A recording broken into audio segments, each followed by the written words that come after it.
from around the globe.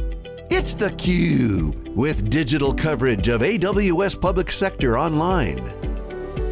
Brought to you by Amazon Web Services. Hello everyone, welcome back to theCUBE's virtual coverage of AWS Public Sector Summit Online. This year it's a virtual conference. Normally this conference is face-to-face. theCUBE's been there every year except for one. It's growing every year. This year we're always having the favorite interviews with Teresa Carlson, head of AWS Public Sector.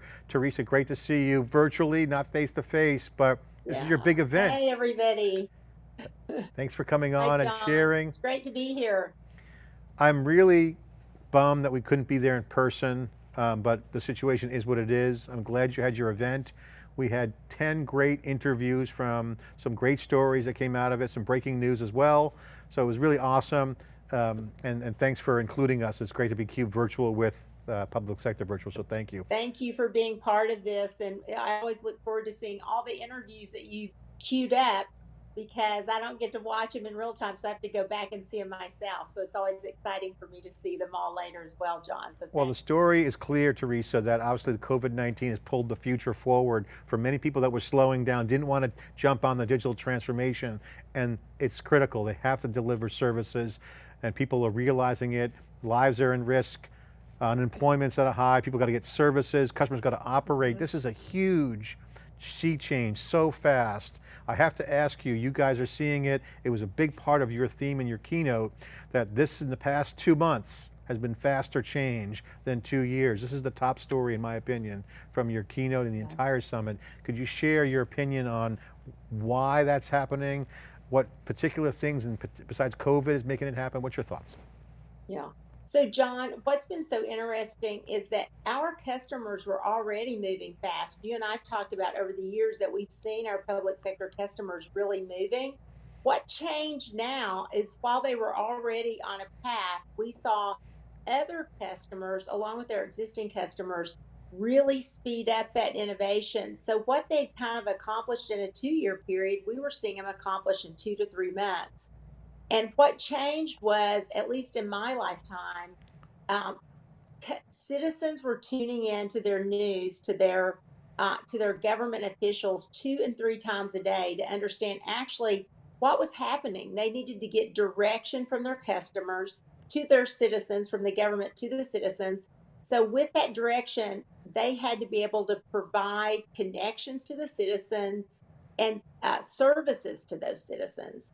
So we saw governments immediately start to do things like set up AWS Connect for call centers, or Amazon Connect, so that they could reach out and connect with those customers, those citizens, very quickly. And then the next thing is they needed to provide them services like, where are the sites for COVID testing? How do I go apply for my unemployment benefits? How do I go get the PPP that the US government was providing for paycheck protection, or in other places around the world for stimulus? So it was those examples, John, that really, I guess, was a big catalyst for governments to say, I have to move quickly, I have to create technology solutions that can scale and can have the right interactions with my citizens. And that is what we saw, I guess, driving them very quickly to cloud computing and Amazon Web Services.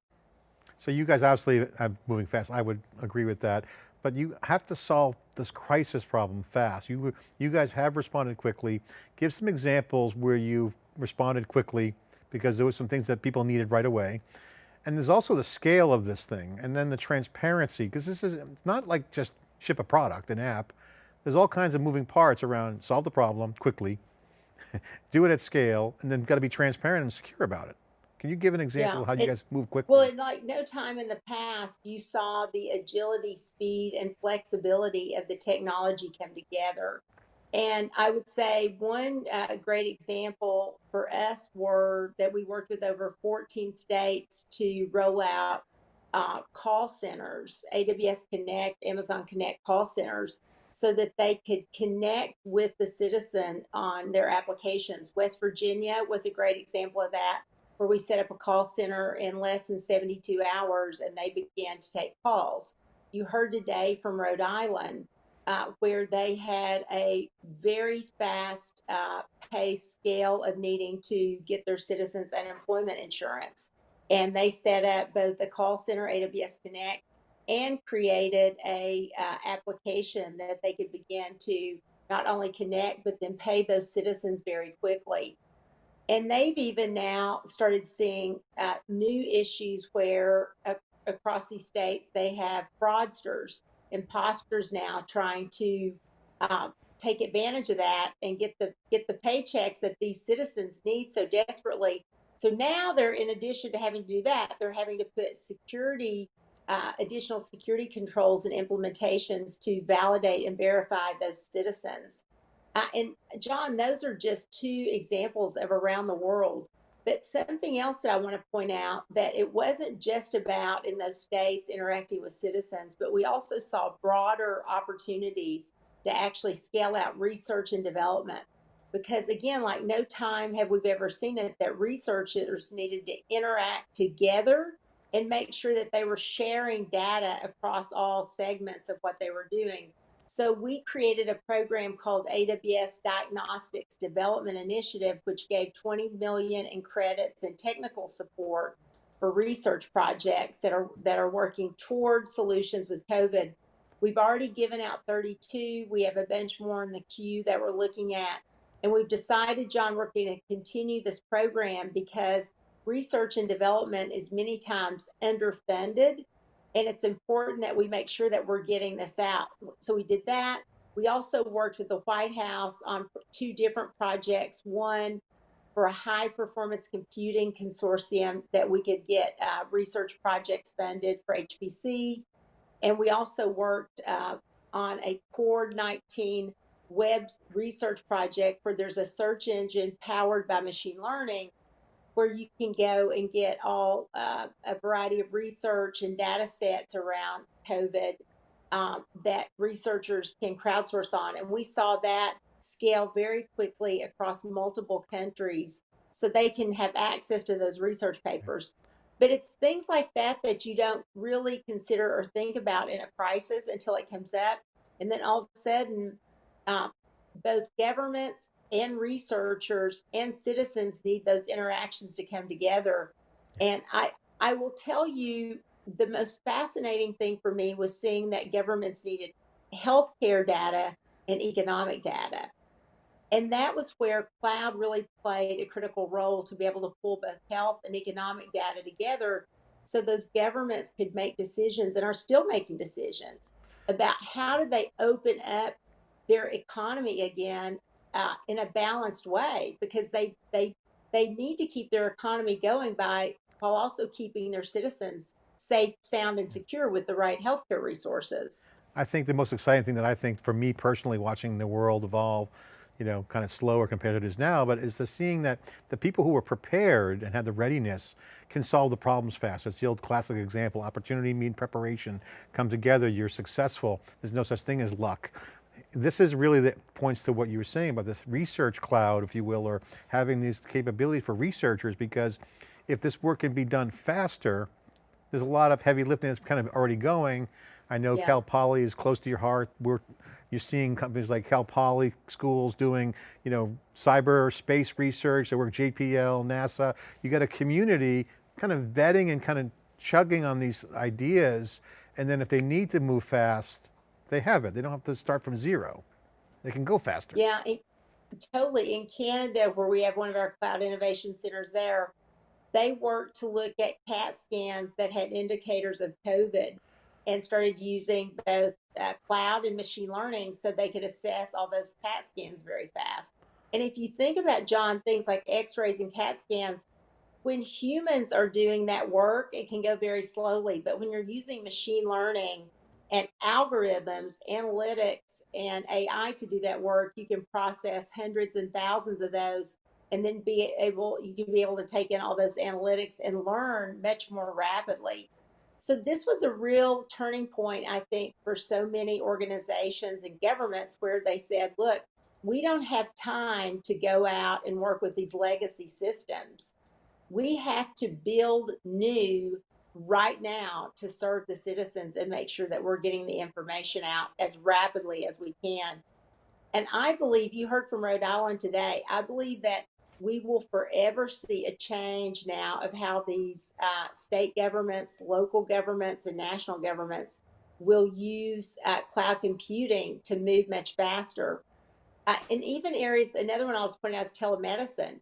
Around the world, we had stories from India, Australia, Singapore, the US, Latin America, where they were using different tools, cloud based, for telemedicine, where in many countries and states, insurance wouldn't pay for it and it wasn't legal. So now that is becoming the new normal because you can't go into a doctor's office to be treated. You have to be treated virtually. Well, I hope that Congress and the lawmakers can get their act together. Shannon Kellogg and I were talking on my interview with him around earmarking funds, not just for recovery for the citizens in their business, but what about the infrastructure that needs to get modernized? Because you know, you and I talked about the Beltway Bandits for years. Look at, this is now the imperative. There is no debate. You got to move faster because speed's not the issue because you can go fast. You got the cloud. You know, we need to modernize, you know, Yeah, so, we do. you know, this is a Well, big the issue. technical debt that, John, all these governments now have had for a long time, and the legacy systems, they have to move off of those. And Shannon and his team and our public policy group, we've been talking to a lot of congressional leaders in the U.S. about the need for modernization. And as they think through new stimulus packages, to please not forget the state governments and our federal government who needs those funds for digital modernization, for to really think through the technology, because it is really critical. And no one saw this coming. Maybe some people saw it Yeah. coming, but we were not well prepared across most of these sectors.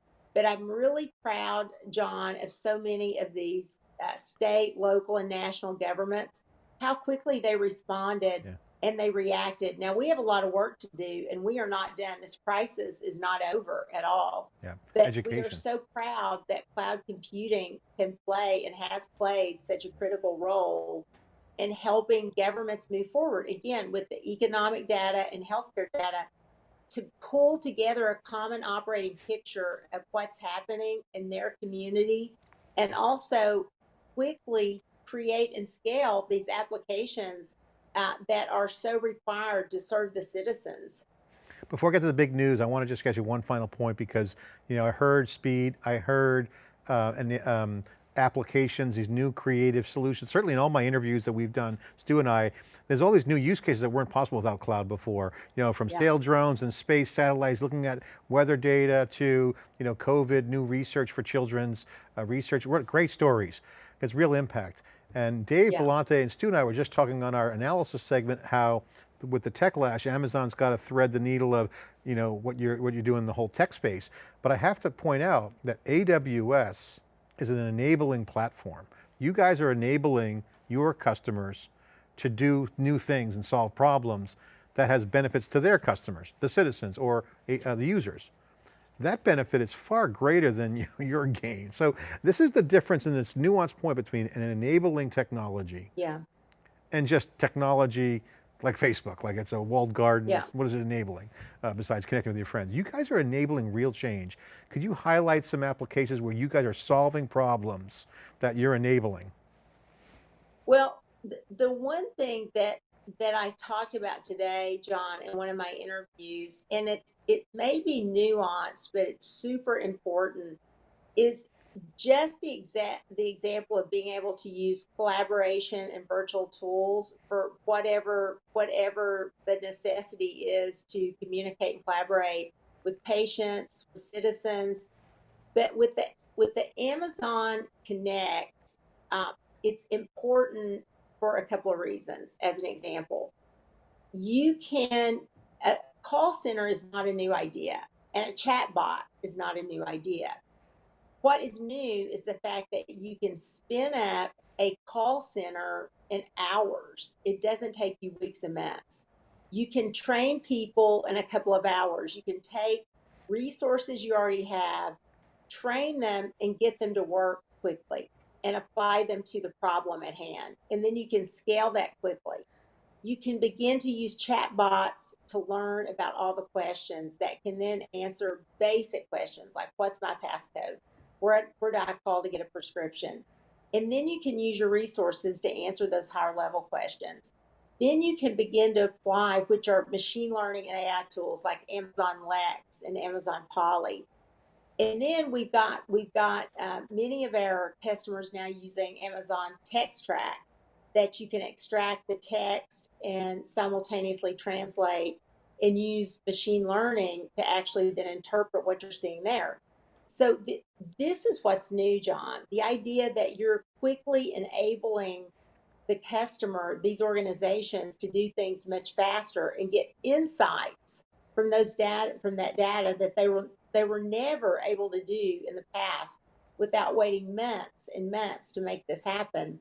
And we're seeing this happen in days and hours sometimes. It's exciting. I think, we got to get through this crisis, hope people get safe. Like you said, it's not going to go away anytime soon, but it's so early. And I think the good news is speed is of the essence. There's a path. You guys can provide that scale. Okay, the fun news. Yeah. You guys, I love space, I love cyber, I love the work that you're doing, serving customers' missions and all that good stuff. Earth and beyond, Space Force is great. You guys had huge news today. The big story was a keynote announcement. Please share the big news. Yeah. So John, I'm really excited about this, and I'll tell you why. We made a new announcement today that we're creating a new business segment for the aerospace and satellite industry.